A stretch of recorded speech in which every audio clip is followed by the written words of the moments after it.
Have you ever held a brand new tool? Maybe like a sharp knife or, I don't know, a powerful drill. There is this strong feeling that comes with it. You just want to see how it works. You want to feel its power in your hands. This urge to test something new is honestly a very human feeling. It's a mix of excitement, curiosity, and that desire to really understand the potential of what you now have. You might test a new pen on a blank sheet of paper, or maybe a new hammer on a spare piece of wood.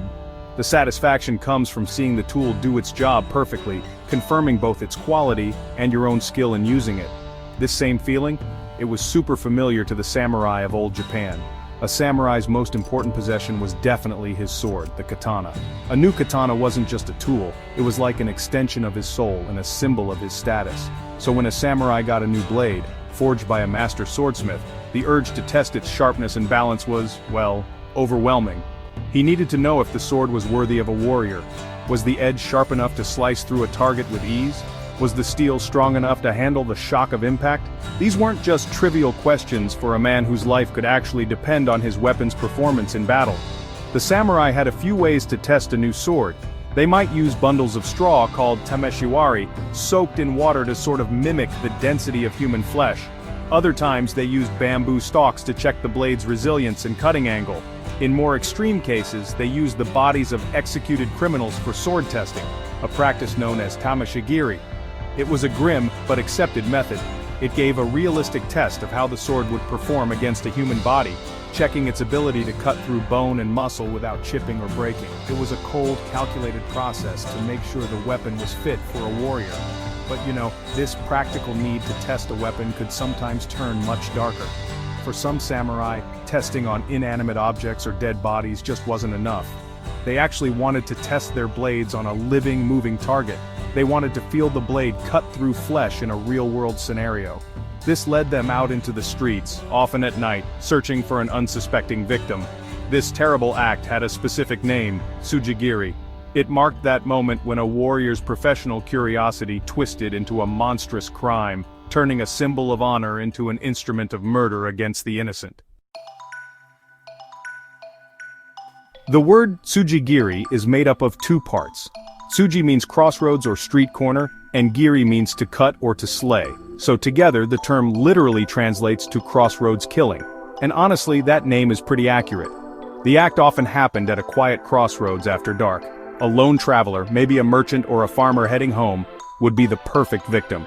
They were usually unarmed and had no idea about the danger lurking nearby. The samurai would step out from the shadows, strike down the person with a single, swift cut, and then just vanish back into the night, leaving behind a scene of unexplained violence. The purpose of Tsujigiri was, more often than not, to test a new sword. A samurai wanted to know if his expensive new katana really lived up to its reputation. Would it cut cleanly? Was it balanced for a deadly strike? An innocent passerby became, well, a living test subject. Other times the goal was to practice a new fighting technique. A samurai might have learned a new move in his dojo and wanted to see if he could actually pull it off under real pressure. The life of a commoner was seen as a small price to pay for perfecting his martial skills.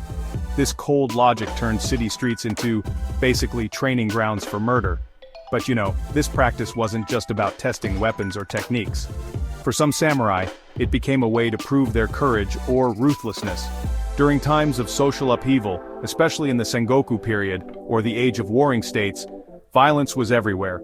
Some warriors did Tsujigiri simply for the thrill of it, or to build up a fearsome reputation. There was also a pretty grim superstition tied to the act. Some believed that killing 1,000 people this way would bring them great power, or even heal a sickness. This belief, known as seningiri or thousand-person cut, turned Tsujigiri into a dark ritual. The victims of Tsujigiri were almost always commoners, people from the lower classes like peasants, merchants, and laborers. In the strict social hierarchy of feudal Japan, their lives were considered less valuable than those of the samurai, making them easy targets. They couldn't fight back, and their deaths were less likely to be seriously investigated. A samurai who committed Tsujigiri could often get away with it, especially if there were no witnesses. The darkness of night and the fear of the samurai class protected these killers from justice, letting this horrific practice continue. The samurai are famous for their code of honor called Bushido. This code taught virtues like loyalty, courage, and self-control. The katana was central to this identity. It was even called the soul of the samurai. It represented his commitment to justice and his duty to protect his lord and the people. A samurai was expected to use his sword with great care and respect. Drawing it from its scabbard without a good reason was a really serious offense. The sword was a symbol of the samurai's noble purpose. It was supposed to be an instrument of peace and order, not random violence. But, honestly, this image of the honorable warrior stands in stark contrast to the reality of Tsujigiri. How could a man dedicated to a code of honor commit such a cowardly act? Tsujigiri was the total opposite of everything Bushido stood for. It wasn't a brave duel between two warriors, it was an ambush. The victim wasn't an enemy on the battlefield, they were an innocent, defenseless person. The act required no courage, only cruelty. It dishonored the samurai, his family, and the very sword he used to commit the crime. It was a deep betrayal of the trust that society placed in the warrior class. The existence of Tsujigiri reveals a dark side to the samurai world. It shows that not all samurai lived up to the high ideals of their class. For some, the power they held over commoners was just too tempting to resist. The sword gave them the power of life and death, and they chose to use it for their own selfish and brutal purposes. This practice really highlights the hypocrisy that could exist within the samurai class. While many were truly honorable, others were little more than privileged thugs who used their status to commit terrible crimes without fear of punishment. This contradiction created a deep sense of fear among the common people. They were taught to respect the samurai as their protectors, yet they also knew that any samurai could potentially be a Tsujigiri killer.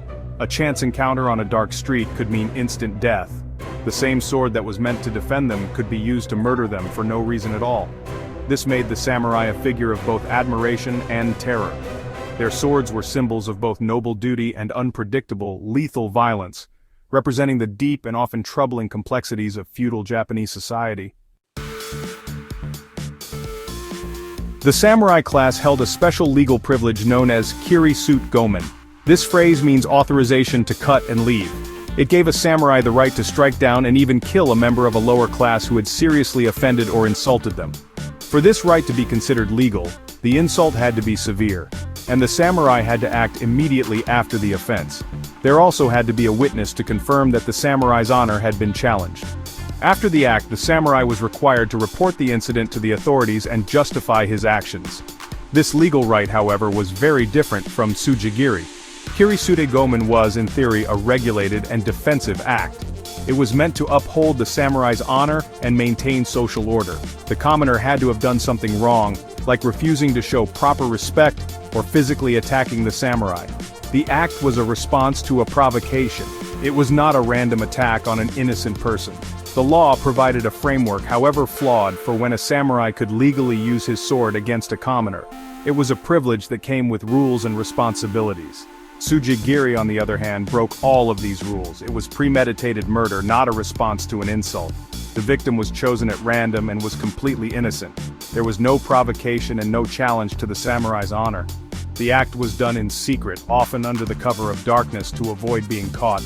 Unlike Kirisute Gomen, a samurai who committed Tsujigiri would never report it to the authorities. It was a purely criminal act, driven by selfish motives like testing a sword or simply the desire to kill.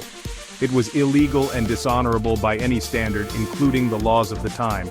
Therefore, trying to justify Tsujigiri with the privilege of Kirisute Gomen is incorrect. One was a legally recognized, if brutal, right to defend one's status, while the other was cold-blooded murder. The samurai who committed Tsujigiri were criminals, not warriors upholding their honor.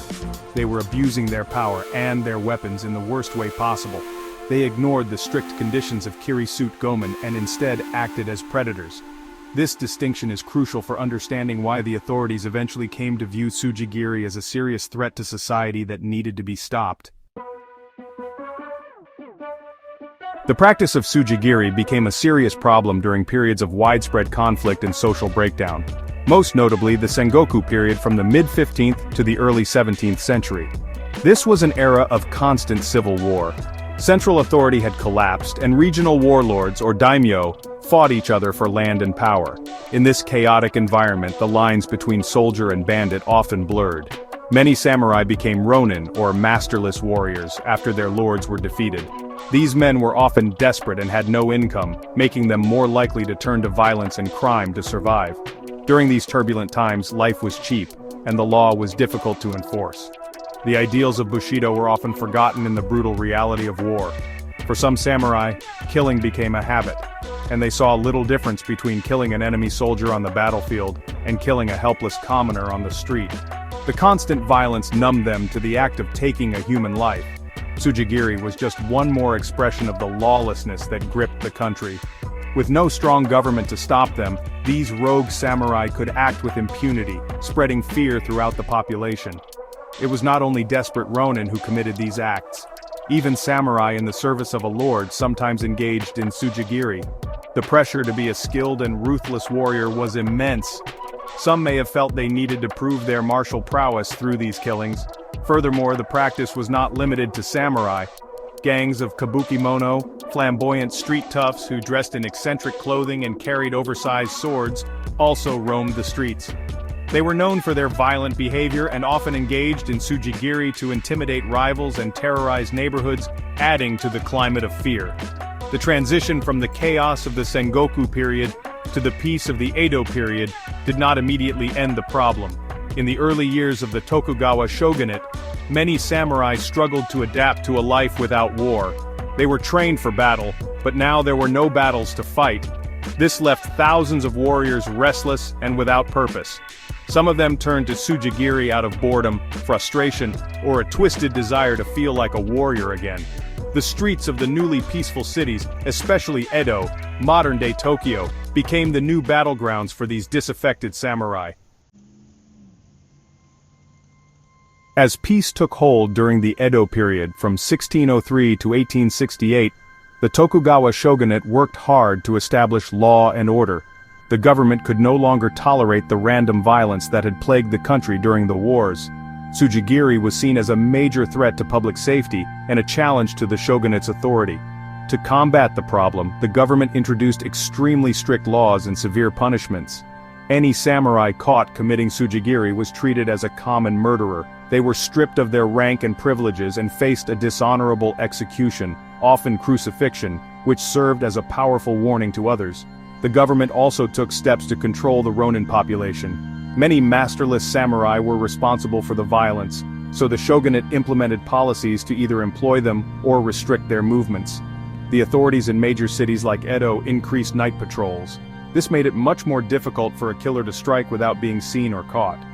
The government's message was clear: the era of lawlessness was over. The samurai were expected to be peaceful administrators and guardians of order, not street corner killers. This shift in expectations played a key role in reducing the practice. Several famous cases of tsujigiri helped turn public opinion firmly against the practice. One notable incident involved a gang of samurai who went on a killing spree, claiming it was a test of courage. When they were caught, their brutal execution was made very public. These high-profile cases shocked society and showed that no one, not even a samurai, was above the law. The stories of these crimes were told in popular plays and books, cementing the image of the tsujigiri killer as a villain, not a warrior. This cultural shift helped erode any remaining tolerance for such acts. Ultimately, the end of tsujigiri was the result of a combination of factors. The establishment of a strong, centralized government brought peace and stability. Strict laws and harsh punishments made the act far too risky. The samurai class itself transformed from a warrior caste into a bureaucratic elite, with less emphasis on martial skills. Society's values changed, and the cowardly act of killing an unarmed commoner was no longer seen as acceptable in any context. Over time, tsujigiri faded from a real threat into a dark memory, a chilling reminder of a time when the samurai's sword brought terror as well as honor.